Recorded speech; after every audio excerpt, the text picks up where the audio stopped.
You guys are going to see some, my dogs probably start going crazy. We have a package coming out. So one of the things you have to deal with working from home, my dogs are going to be going nuts here in a minute because I hear the delivery guy outside.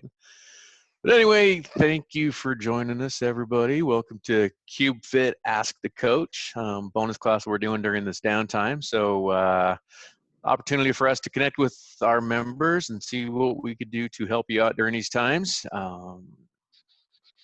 I was talking to David earlier. I know one of the things for me personally is I have had a serious reduction in steps and I've had a serious intake in calories over this last week. And I'm the kind of person that if it's in front of me, I'm going to eat it regardless of, it doesn't matter if I'm hungry or not. If I'm full, I'm still going to be eating it. And I find myself getting up, walking down the hallway all day long to go to the kitchen to get something just to eat mindlessly. I'm not even hungry. So that was one of the big eye openers for me this last week. So I've taken steps to ensure that I'm not making those frequent trips out to the kitchen. It did help my steps, although not much. I had a big reduction in steps last week as well. So that would just kind of took me by surprise this last week, working on correcting that. David, anything new with you that you have learned or experienced over last week? Yeah, a lot of similar stuff. Especially if you're used to being active. My step count went way down, I know, and one of the things we talked about last week was holding squats. So I've been holding the bottom of squats a lot, and if you guys didn't know, holding the bottom of your squat and keeping a good posture hurts. So get used to it. Like if you have to start at 30 seconds or a minute, I'm at like 10 minutes right now is my max, and it's rough those last That's couple not minutes. fun. Oh, sure. So that's a good one that I've been doing as far as the physical activity. Like I said, both of us are lucky enough to kind of have a setup where we can still train. I know a lot of people don't have that. So the big thing right now is kind of being flexible and doing what you can. Try to get those steps as much as you can. Try to hold a squat or whatever. And that's just on the physical activity side of things. I know there's a lot of things that I've been doing that's been more on the mentally challenging aspect of kind of being away from everybody. So kind of a big thing for me is I've been on my computer more than I'm used to being on it. So limiting my screen time when I'm not on my work computer has been huge. So and even if it's something like listening to an audiobook or listening to a podcast or something, kind of being more active and flipping pages if I'm reading or something like that goes a long way. So little things. Yeah. Anyone else out there on this call? Have you experienced any big or drastic shifts in your daily routine? It could be for the better, could be for the worse. Like I was telling David, just in case you guys jumped on a little bit after I was discussing, uh, I've noticed a big increase in my calories just because I'm at home. I've got so much more access to food, and I'm eating mindlessly all day long. I tend to do that on the weekends just because I'm home, but being home 7 days a week now has really changed that, and big deficit in steps. So we're doing a quick walk around the block in the afternoons, just to get those steps in. It's had a big impact on me. So anyone else out there struggling with anything, what changes has this made for your daily lives, either for the better or for the worse? And if it's for the better, this is something that we could all grow from. I mean, this is new ground for everybody. So there's no right or wrong right now. But if you have a routine that helped or that has worked for you, please let us know. You can speak up. You can pop something in the chat box, any of that stuff. What's up, Emily? Hey. What's up? So as I'm listening to you guys, one of the good things that came out of this for me is that I've taken more time to actually cook and take time to actually realize what I'm actually putting in my diet. I find myself that I'll get my meals in, but sometimes I'm just eating a quick meal just to get it in because I need to get it in, and I'm not really taking the time to actually put in all the different stuff that I actually want to put into that meal because I just don't have time. And so one of the great things that came out of this is that I have now time to kind of realize what I'm putting into my body and my diets, and really just take the time and the effort that my body deserves. So That's one of the positives that I'm taking away from this, and I am loving it. And my stomach is too. Awesome. Those taste buds are loving it. I've had the same thing. I've been able to cook a little bit and have some more like fresh food. I'm one of those people that I don't take like lunch breaks or food breaks or anything when I'm in the fitness center. I'm like down in a shake or down in a bar or something. So I've been kind of enjoying that aspect of it. So I like the positivity from that aspect. Anybody else?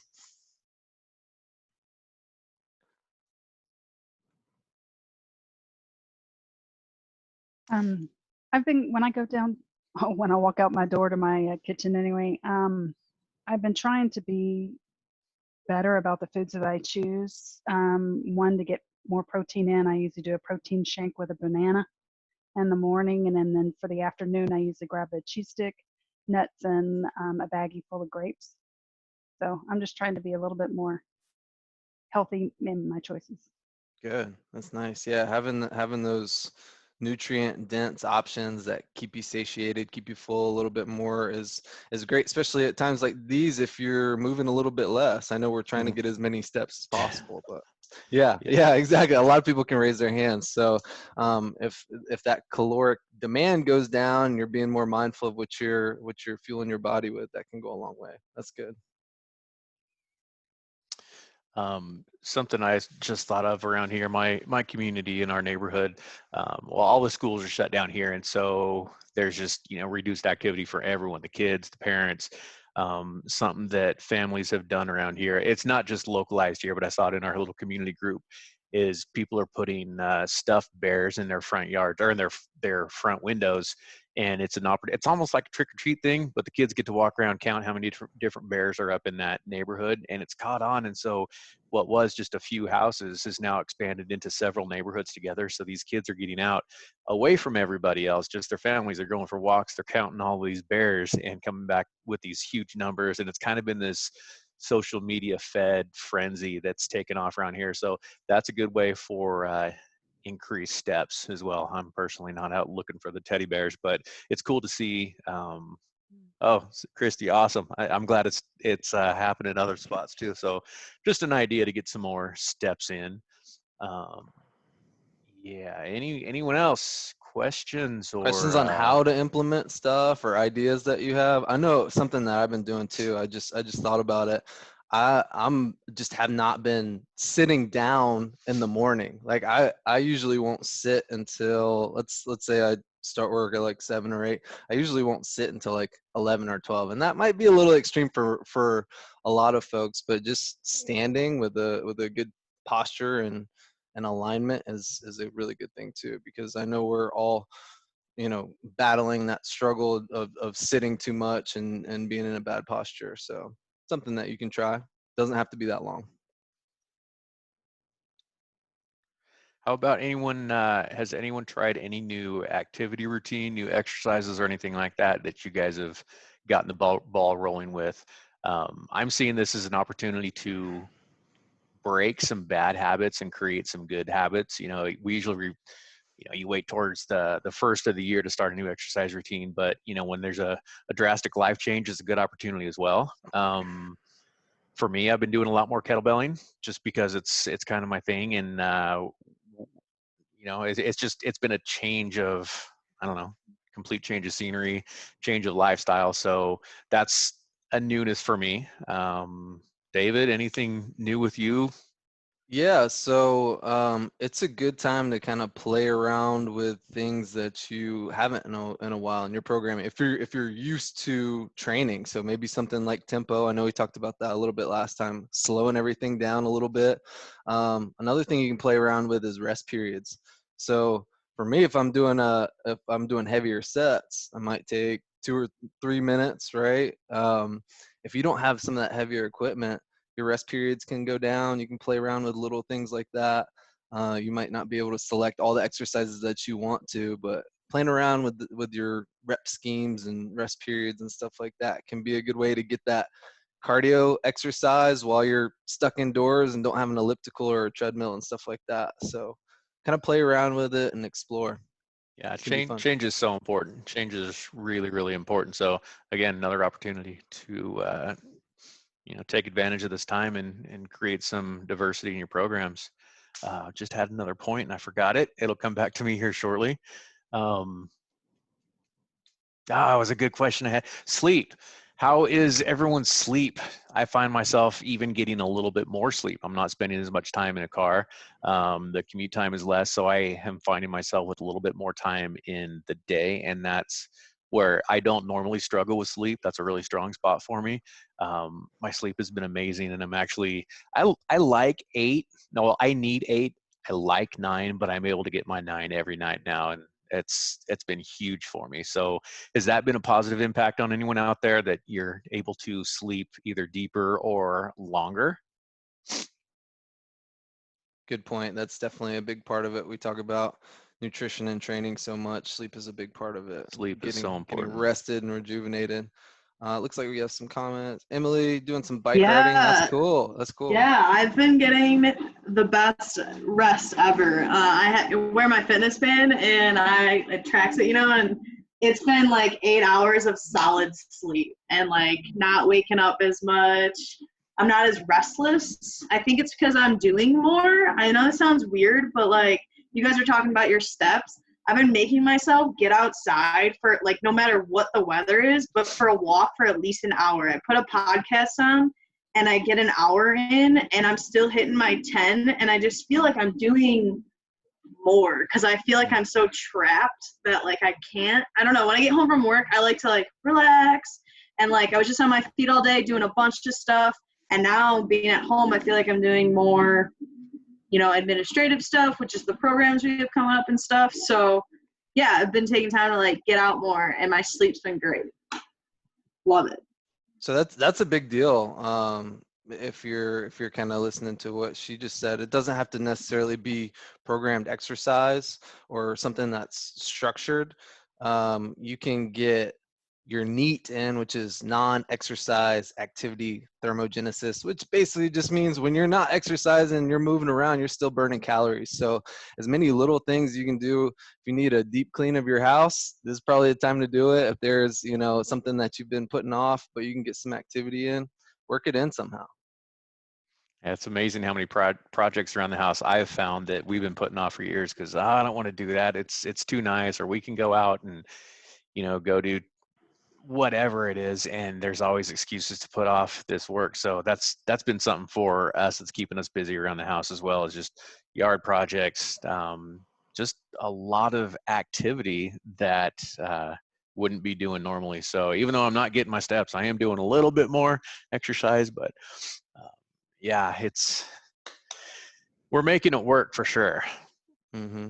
And if you are crunched for time, I see Cassidy said that she's been doing a HIIT challenge. If you can do any type of high intensity intervals or interval training, that can be a great way. And if you're not used to that, if you're used to just doing steady state stuff where it's like a long walk or a long run or something, and then you start implementing intervals like that, it can really take your fitness or fat loss or whatever your goals are to the next level. So that's good to hear.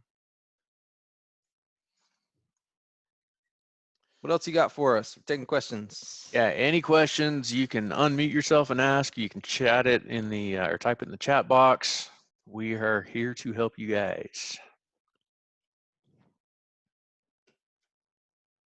Good. I guess good morning, good evening, good afternoon. Just depends on where everybody's at. This is Tony Chance. I joined up there a couple minutes ago, but then I had to step away. So we're just catching up. This was the first time attending. What is it? Ask the Coach. I just got my invite this morning. So awesome. Welcome. Yeah, thank you. So working from home, I've got kind of a home gym set up here, but I'm limited to basic exercises. I can't really do a lot of accessory work. So I'm just going to be doing push, pull, squat, basically on probably like a 4-day rotation or something. Mm-hmm. And so I did squats on Sunday, and I was thinking about doing deadlifts today, but I'm sore. So I'm just interested in hearing your thoughts on dealing with soreness and whatnot. Because growing up, it was if the body part's sore, it's still in recovery, and then you can't, might as well stay away from it. But a lot of that's changed lately. I mean, some people are doing squats every day. So I'm just interested in get you guys' thoughts on training while those muscle groups are sore. Cool. Sure. Yeah. Where are you sore, Tony? From squat? Quads, hamstrings, glutes, pretty much everywhere. Just from the squat work. And in deadlifts, I try to squat pretty deep. I try to keep as much stress off of my lower back as possible. So so you get a lot of guys that do almost like a Roma deadlift on heavy deadlift. And I don't know how they do that. My back could never keep up with it. So I try to put a lot of the emphasis on my lower body, my legs, and whatnot. Good. So it engages a lot of the same muscle groups. Sure. Yeah. But you're staying more upright, so you're getting that stretch on your quads and stuff like that, not your Very lower much back. so. Yeah. Yeah. Good. Yeah. So I'll let Mike kind of deal with this after I give you my answer. I think you can still train, but you need to make sure it's not in the same way that you did. So if you're really sore in a certain muscle group, you're not going to be able to get an overloading stimulus for whichever muscle group that you're really sore in. So you can do some type of activity, but it definitely needs to be in a different rep range, and it definitely needs to be less than you did for that big squat session. So for me, if I'm doing a lot of frequency in my lower body, for me, high frequency in my lower body is 3 times a week, doing different rep ranges every time. So for me, that might be 6 to 10, and then like 10 to 15 reps and 15 to 20 reps, kind of undulating. What you can do is make sure that you have that at least 48 hours where you're kind of recuperating, making sure that soreness dissipates. If it's not completely gone away, this is a perfect time to start doing body weight and high rep stuff. So you can kind of sandwich that in between, and then when you're ready to squat that next time, just make sure it's in a different rep range. I hope that makes sense. Mike, anything? Yeah, I like to use a scale. I always throw a scale out there because people, I mean, we get asked all the time, hey, I'm sore. So do I train today? Do I not train today? And I like to use a 1 to 10 scale and ask that specific person, on a scale of 1 to 10, 10 being the worst, 1 being nothing. How sore are you right now, Tony? I'd say I'm right in the middle, probably around like a 5. Okay. Yeah. Then, I like to say if it's a 4 or less, go ahead and start getting after it, but listen to your body. If it's a 5, you're going to start changing your mechanics, even if you're trying your hardest to not change your mechanics. There's going to be something just subconsciously where you're not lifting the same way. I think it's when we look at risk reward under one of those, under that circumstance, it's just not worth it. Could you squat safely? Sure. Would it be better for you to wait another day, get that soreness down a little bit better? I think so, because we have so many different things we could be doing. Shift focus onto some pulling work or something for one more day. Is it going to interfere with your deadlifts? And if so, well, I would rather have one more day of rest and have a stronger deadlift day the next day. Don't let it interfere with what you're trying to get after. Does that make sense? Yeah, absolutely. Those are very good points. I appreciate that. Okay. And I want to give you props because Cassidy says you have a great squat. I've seen Cassidy squat, and if Cassidy approves it, hey, outstanding work. And she said RPE too. So if you use any type of rating of perceived exertion, that'll be good. You can change that up as your training goes. Sorry, my dog's barking in the background. Everybody's dealing with this right now. Work from home life. Yeah, exactly. And then if you can also use like a reps in reserve. So have times where you have more reps in reserve, and then sometimes when you have less in the tank, stuff like that. But just make sure you're not trying to do too much in one session. That's a big thing too, because there's a certain amount of volume you can handle in each session. No, good information, gentlemen. I appreciate that. Along these lines, I'm going to plug a what's what we have coming up. So that link I just put in the chat box, that's going to be a seminar on, well, actually, we have Emily on the line. Emily, you want to take this and give a little brief intro? You could probably do a better job than I could. Yeah. So it's this Friday, 2 p.m. Mountain Time. What we're going to be talking about is self-massage techniques, different tools that you can use for post-recovery. And we're going to just dive in a little bit deep, open it up for questions, any specific questions. So yeah, I think it would be definitely beneficial for you, Tony, and everybody else on the call. So we'll look forward to you. I'll be hosting. So yeah, I'll see you guys Friday at 2. Thanks, Awesome. Mike. Thanks, Emily. So yeah, Emily's she's going to be offering some good stuff. So make sure you register for that and jump on board. That's huge because that can help you get in a better position to squat or whatever exercise you're going to do, and then it can help you recover after if you're doing some pre and post stuff. So quick 10 minutes. There's going to be lots of good information. Definitely hop on. It'll be worth it. And thanks for that question, Tony. That was great. Mm-hmm. Anyone else? Any questions? There's no such thing as a dumb question. I promise you that. If you have the question, someone else probably does as well. I know we hear that, but it's true. So don't be shy. This is your opportunity. We're here to help you guys out as much as we can. Another question. So we sent out the Wellbeats announcement with some classes you guys can do from home. Has anyone jumped into that and started taking any of those Wellbeats classes? I took one called The Matrix the other day. I challenge any of you to take it. That was a rough one. What is it? What's the Matrix? So I don't have any equipment at home, so it's no equipment. Lot of HIIT, but it wasn't just jumping around. It was a lot of, I call it a lizard burpee. So I actually used it in bodyweight boot camp yesterday. So it's a lot of like dynamic movement. So you add on to what you're doing and then make it a longer chain. Does that make sense? Mm-hmm. Yeah. Yeah. Cool. That was great. Good. One positive review. I like it. Yeah. Yay, So 1 for 1. Yeah. So hop on that and add that to whatever you're doing. We obviously are extending the CubeFit as much as we can. So we're kind of helping you guys out virtually, but use that.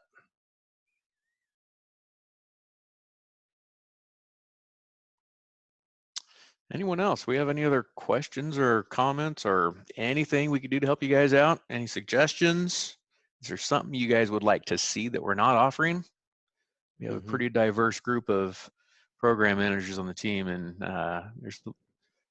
there's a lot of smarts that could be used right now. So if you guys have any questions or suggestions, please let us know as well. We're open.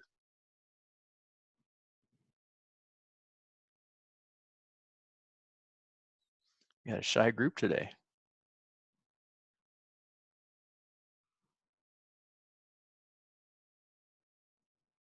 So since this was my first attendance, is this a weekly meeting or? Tuesday, Thursday. Yeah, Tuesdays and Thursdays. Tuesdays and Thursdays, okay. Mm-hmm. Yeah, because I think I wouldn't mind getting into a deep conversation on RPE, but I don't have the energy today. There's a lot of opinions on that. So it's like I said, something that if maybe we have a slow day, it's something we can just kind of chat about. So. And I would say you can bring some of that stuff on Thursday, and then if you want to make a appointment with Mike or I and have just like a one-on-one consultation. I've been doing a lot of those with my members in Houston. We can work with you on that kind of stuff if you're trying to get a little bit more nuanced with that stuff. So yep. Absolutely. Yeah. I've watched a couple of YouTube videos. That's really my experience on that. So right, yeah. Cool. Yeah, it's a great tool if you're trying to, kind of gauge your intensity. Especially your intensity of effort, because you can gauge that intensity of effort or intensity of load. So if you want to get into a conversation about that stuff, we can definitely set something up.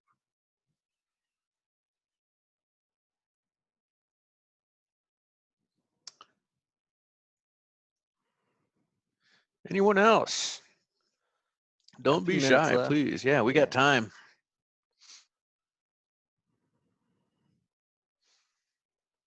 I think one of the big things here in Texas that I've been encountering, I was like, okay, well, we're kind of stuck indoors. Let's get outside. And then you get hit in the face with pollen. So that kind of, when it rains, it pours. So that's one of the big things. So you have to be creative. There's always extraneous factors going on. So what about this? I know pretty much, well, I don't know if all of them, but most commercial gyms in this area are now closed. Is that something that everyone else is seeing locally at your site or your areas? Yeah, they officially closed them all yesterday here in Oregon. Okay. The governor sent out a directive and said it's a done. They've been slowly closing for the last 10 days or so. Mm-hmm. The gym that I go to off-site closed Sunday, I think it was. Yeah, Saturday night. or they sent out an email and said, yeah, we've been talking with the CDC and all that. But then on just yesterday, the governor really cracked it down. I think LA County's been closed for quite a while, at least 10 days, maybe 2 weeks. Yeah. I'm pretty sure California's closing down as well. So yeah, I think this is our new reality, at least for a little bit. You know, I'm sad to see the gyms closing down. I completely understand, and you know, there's really no right or wrong answer right now. This is stuff that we've never seen before. So, I think through all this, my hopes is that we can, as a country, can come back together a lot more unified. I think that would be pretty amazing. I think that there's a lot of good that can come from all of this, but not to completely change the subject, getting back to more exercise related stuff. Like we said before, this is a good opportunity with gyms closing down. You know, try something new. You know, if you're out in the backyard playing with the dog, lunge when you go get the ball. Don't walk. Don't, you know, try something different. And I say lunge because I hate lunges and they wreck me every time I do them. So I try not to ever do them. But it's another opportunity to just, you know, get creative, and we can't have those, you know, our fitness centers on site are closed down and the commercial ones are closed down. Just think about being active in the backyard. Jump on as many CubeFits as we can. We have a lot to offer you guys. If you guys don't have the links to the registrations, please let myself or David know, and we'll make sure to get those to you. Lots of changes right now, so we're all doing our best. And yeah, David, do you have anything else to Yeah, add? I would say kind of like what Mike is saying. The place where you want to start is adherence to whatever you're doing. Make sure that your goals are attainable, and it's, you know, a good place to start. So if you haven't been doing anything, start with these little 5-10 minute sessions. You know, if you could only do 5 squats or 5 push-ups, don't aim to do 20 by the end of the month or something. Small little steps, and kind of creating that consistency, you'll build that momentum and keep going. But if you need any more one-on-one advice with us, let us know. But keep hopping on these and keep hopping on the CubeFits, and good things will happen. Yes, that is true. I'm just going to open it up one more time for any questions before we jump off. And thank you, everyone, for jumping on today. Do appreciate it. If not, then we will be back with you on Thursday. That is what, 3:45 Central Time. It's 3:45 Central Time. I know we have a lot of things going on. We're all over the place. Lots of moving pieces, but that's 3:45 Central Time. Bring your questions. If not, bring questions. You can just Yes. hear us blabber more. And the next day, hop on with Emily, and she'll give you some good information about that self massage and some of those techniques. All right. Yes. Cool. You all have a wonderful day. Thanks again, and we'll see you on Thursday. Take care, y'all. Yep.